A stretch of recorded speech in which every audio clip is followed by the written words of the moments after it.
সরকারের কাছে আমাদের জোরালো দাবি থাকবে, আজকে যারা এই সাংবাদিকদের হত্যা এবং নির্যাতনের সাথে জড়িত তাদের প্রত্যেককে দ্রুত সময়ের মধ্যে আইনের আওতায় আনতে হবে। অন্যথায় আমরা সাংবাদিকরা সারা বাংলাদেশে এর থেকে আরো বৃহত্তর কর্মসূচি দিতে বাধ্য হব। আমি একটি পরিসংখ্যান আছে যে 2 শতাধিকের উপর সাংবাদিক বিভিন্নভাবে হামলা, নির্যাতন এবং হত্যার শিকার হয়েছে। আমি বলবো এটা রাষ্ট্রের যেই আইনশৃঙ্খলা পরিস্থিতি, এই আইনশৃঙ্খলা পরিস্থিতি খারাপের একটি নিদর্শন হচ্ছে এই সাংবাদিকের উপর নির্যাতন এবং গণমাধ্যমের বাক রুদ্ধ করার জন্যই এই ধরনের নির্যাতন হচ্ছে এবং হামলা হচ্ছে এবং এগুলোর আসলে ধারাবাহিকভাবে এগুলির কোনো বিচার হচ্ছে না। এর একটা বড় কারণ, এর কারণেই কিন্তু বারবার এই দুর্বৃত্তরা বলি, সন্ত্রাসীরা বলি এই ঘটনা ঘটিয়ে যাচ্ছে এবং তারা পার পেয়ে যাচ্ছে।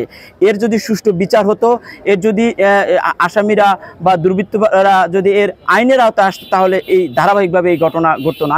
আমি লক্ষ্য করছি যে এই সরকার গত 24 সালের 8ই আগস্ট ক্ষমতা নেওয়ার পরে থেকে দেশের যে আইন শৃঙ্খলা পরিস্থিতি বিনষ্ট হচ্ছে, তার মধ্যে সাংবাদিকরাই বেশি ভুক্তভোগী।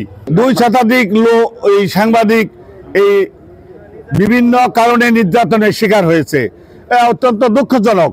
সাংবাদিকরা সমাজের দর্পণ, এটা আমরা শুধু মুখেই বলি, কিন্তু কাজের ক্ষেত্রে সেটা কিন্তু বাস্তবায়ন হচ্ছে না। সাংবাদিকরা সত্য কথা লেখে বলেই, সাংবাদিকরা ন্যায়ের পথে থাকে বলেই কিন্তু সাংবাদিকদের উপরে এই ধরনের নির্যাতন, নিপীড়ন হচ্ছে। তাদের গুম, খুন, তারপরে তাদের পিটিয়ে আহত, তাদের কুপিয়ে জখম করা অহরহ হচ্ছে।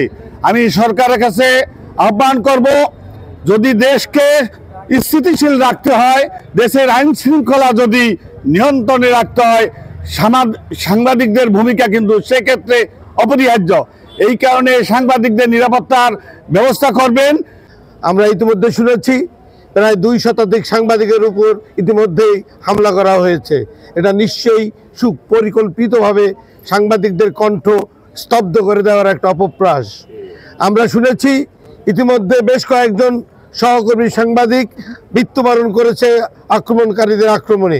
আমরা তীব্র নিন্দা এবং প্রতিবাদ জানাচ্ছি এবং আইনানুগ ব্যবস্থা নেওয়ার জন্য সংশ্লিষ্টদের প্রতি আহ্বান জানাচ্ছি। আমরা দাবি তুলছি, বিগত দিনে আমাদের সংবাদ কর্মীদের উপরে বিভিন্ন সময় ওই সন্ত্রাসী চক্র ঐক্যবদ্ধভাবে আমাদের সাংবাদিক ভাইরা তাদের দায়িত্ব পালন করতে গিয়ে নৈতিকতার পরিচয় দিয়ে আসছিলেন।